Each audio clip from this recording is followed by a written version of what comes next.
Trying to get a BIS certification or comply with the new Omnibus Technical Regulation OTR 2024? Confused about Scheme 10, compliance, rules and the licensing process, timeline and costing, right? You are in the right place. In this video, we will break it all down, covering everything from the key processes, documentations, fees, discounts and the consequences of non-compliance.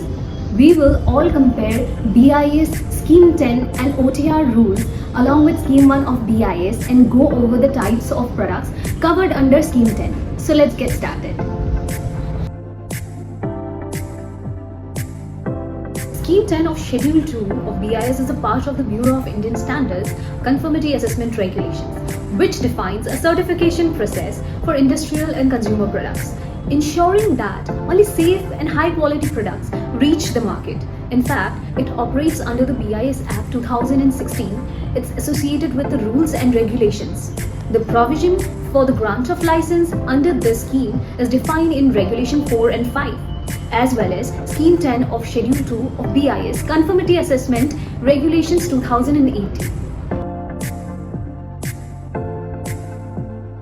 OTR 2024 is a new set of regulation known as the Machinery and Electrical Equipment Safety Omnibus Technical Regulations Order 2024, issued by the Ministry of Heavy Industries through its Gazette notification dated on 28th of August 2024. So basically its focus on ensuring the safety and compliance of machinery, electrical equipment, industrial products and their assemblies as well as components. This order will be regulated by Scheme 10 of the BIS regulations. Although this order is applicable for all types of machineries or electrical equipment, including their assemblies, sub-assemblies or components, however, there are some exceptions to it. For those machineries and components which fall under any other order under Section 16 of the Bureau of Indian Standards Act 2016, additionally, goods or articles that are manufactured domestically for export are exempt from this regulation. Lastly, construction equipment governed by CMVR Rule 1989 issued by the Ministry of Road Transport and Highways are also not included in this regulation. As per this notification, the enforcement of this regulation will take effect on 28th of August 2025. So, in a nutshell, all those machineries and electrical equipment under the Omnibus Technical Regulations 2024, along with low voltage, switchgear and control gear notified by the Ministry of Heavy Industries will be regulated by the Bureau of Indian Standards under the certification of Scheme 10. Next is the key difference between Scheme 1 and Scheme 10. Since we have understood the difference between OTR rules and Scheme 10, I would now like to update you on the key differences between Scheme 1 and Scheme 10 of BIS to enhance your understanding of the upcoming topics in this video. Scheme 1 deals with consumer electronics, household appliances with industrial hardware which needs the standard mark, ISI mark and certification based on factory inspection and sample testing by both local and international manufacturers. However, Scheme 10 target high-risk and industrial goods like large machineries and electrical safety equipment which have softer requirements but have much stricter documentation and inspection requirements. Because of the additional compliance requirements, Scheme 10 fees are higher than those of Scheme 1. Scheme 1 covers consumer products such as electronic, household appliances and industrial materials, requires standard mark, ISI mark on products, include both domestic and foreign manufacturers, grants certification based on factory inspection and sample testing. Scheme 10 designed for high risk and industrial products such as heavy machinery, electrical safety equipments, specialized industry products. Certification is more stringent, requiring detailed documentation and rigorous inspection. Fees are higher compared to the Scheme 1 due to additional compliance requirements. If you are dealing with industrial machinery or electrical equipment, Scheme 10 applies to you. Now, let's talk about the types of products covered under Scheme 10. This scheme is mainly for high products including electrical equipment, industrial transformers, power supply units and high voltage machinery, low voltage switchgears and control gears, heavy machineries, hydraulic presses, industrial crans and automation equipments, safety equipment including the fire extinguisher, pressure vessels and emergency electrical systems, specialized consumer electronics, products with critical safety requirements such as medical grade electrical appliances. If you are a manufacturer and your product falls under any of these categories, Scheme 10 certification is mandatory before manufacturing or selling these products into the Indian market.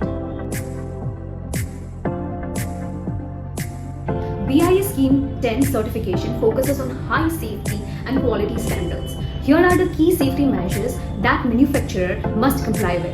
Electrical safety. Compliance with IEC standards to prevent hazards like short circuits and electrical failures. Mechanical safety. Rigorous testing for structural integrity and durability of industrial machinery. Third, fire safety. Ensuring flame resistance and fire retardant material in applicable products. Environmental compliance, adhering to energy efficiency and eco-friendly material usage norms. Quality management, regular factory inspection to ensure consistency in production and adherence to the standards. Overall, conforming to the corresponding Indian standards as applicable as given below. Type A standard IS 16819:2018/ISO 12100:2010. Safety of machinery general principles for design risk assessment and risk reduction. Type B standard as per the second schedule of the OTR order. Type C standard as per the third schedule of the OTR order. IS or IEC 60947, various parts or sections, low voltage switchgear and control gear. These safety standards ensure that all certified products meet strict regulatory requirements and protect end users. Take you to the operations team so that they can provide you more clarity on the Scheme 10 process. Well, hello everyone. Let me tell you the steps to obtain BIS certification under Scheme 10. First is check applicability. Identify if your product falls under Scheme 10 and ensure it meets the BIS safety requirements. Second is prepare documentation. Submit business registration details, product specification, factory layout, testing reports and compliance certification. Third will be technical file. A product is confirmed to meet the required standards through our compliance reports, including in the technical file. The technical file must include product details, manufacturing process, compliance reports, quality checks, and necessary documents for traceability. It should also cover testing of raw material and subcontracting agreements if applicable. 4. Application submission. Apply through the BIS portal and pay the applicable fees. Then 5th, factory inspection. The factory visit for certification is conducted for 2 days for domestic manufacturers and 3 days for foreign manufacturers, with additional days required for any extra application. BIS official conducts a thorough assessment of manufacturing unit and quality control measures during the visit. The technical file will be assessed, witness testing will be conducted, and any non-conformity or advisory is reported in the application after completion of audit. 6th will be sample testing. Product samples undergo rigorous testing at either at factory location itself or BIS laboratory. If any test is outsourced and so required. And lastly, 7. Certificate issuance. If all the requirements are met, it grants the license and allow you to use the BIS mark. Firstly, timeline for grant of license. For domestic manufacturers, the grant of license process typically takes around 60 to 90 days, while for foreign manufacturers, the process may take approximately 180 days, considering additional requirements such as factory inspections and compliance verification. Now, validity of license. The license to use the standard mark is initially granted for a period of not less than 3 years and can be extended up to 6 years depending on the compliance, product category and renewal conditions. Now, ongoing compliance. Ongoing compliance with BIS standards is ensured through regular audits and inspections. Surveillance inspections may be considered periodically to verify that the product continues to meet the required standards.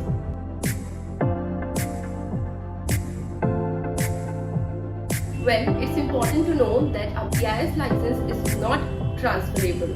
If the manufacturing and testing equipment are moved from one location to another, then in such a case the use of the standard mark must be stopped immediately.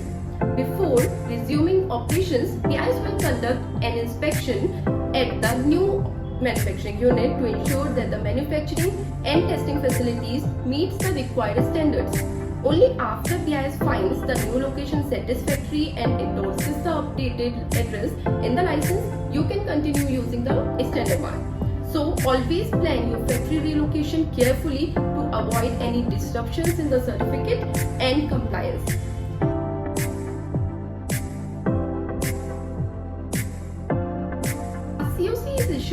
machineries or electrical equipment that are not intended for continuous manufacturing. This means that instead of a regular BIS license, manufacturers can obtain a COC under Scheme 10 of the Conformity Assessment Regulations. Now, this certification ensures that even one-time or batch-produced machines meet BIS standards before the one entering the market. If your product is not meant for continuous production, applying for a COC can be the right approach to ensure compliance without a full-scale licensing process. Labeling and marking with BIS standards under Scheme 10. Products must be labeled and marked with the standard mark only during the validity of the license.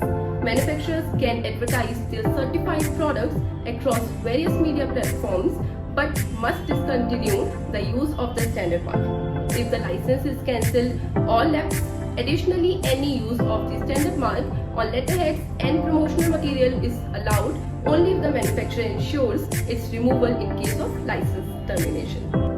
Now let us understand the fees under Scheme 10. Before applying for BIS certification, it's important to understand the cost involved. The fees under Scheme 10 can be seen on the screen. The fees depend on the product's complexity and testing needs. You can check the BIS website for the latest fee updates. This fee structure applies for domestic manufacturer. For foreign manufacturer, there are additional requirements which we will discuss separately in this video. Now, what are the key additional pointers for certification for foreign manufacturers? Foreign manufacturers with factories outside India can apply for BIS certification under the FMCS scheme. Unlike domestic manufacturers where MSMEs are, all foreign applicants are considered large scale. Additionally, they must appoint an authorized Indian representative who is a resident of India, represents only one manufacturing firm, and ensures compliance with BIS regulations. The applicant is responsible for arranging inspections including travel, visas, and accommodation for BIS officials. Foreign applicants must also bear all expenses related to testing and inspections. Payments are requested in USD, are required in USD for non-SAARC countries, while SAARC nations can pay in INR with applicable GST. There are some additional charges in case of foreign manufacturers other than what we have discussed earlier in this video, which are also to finalize certification, applicants must execute agreements as per BIS guidelines. These regulations ensure strict compliance and product quality before entering the Indian market.